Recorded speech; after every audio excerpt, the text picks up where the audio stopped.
সবাই মিলে দেখো একসঙ্গে হাসি আড্ডায় কাজ করছে। এখানে কিন্তু মায়ের ভোগ তৈরি হচ্ছে বন্ধুরা। এটা দেখতে দেখতে আমি দেখো ওপরে চলে গেলাম। ওপরে দেখতে গেছি মাকে কেমন সাজিয়েছে। দেখো মাকে নতুন শাড়ি ফুল মালা দিয়ে কত সুন্দর করে সাজিয়েছে, আর কি অপূর্ব লাগছে। পুরো বাড়িটা কিন্তু ফুলে ফুলময় করেছে। এটা দেখতে দেখতে আমি চলে গেলাম কিন্তু মাঠে।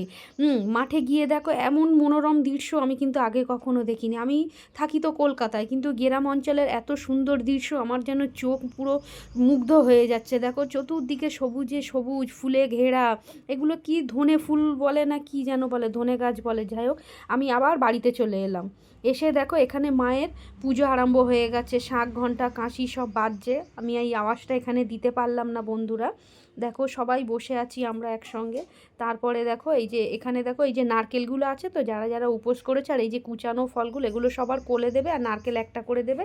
এগুলো গরুকে নাকি খাওয়াতে হয়, এই মায়ের পুজোয় নাকি এটা নিয়ম, গরুকে খাওয়াতে হয়। দেখো সবাই কত সুন্দর মায়ের এই পুজোর আরাধনা দেখছে। জয় সন্তোষী মা।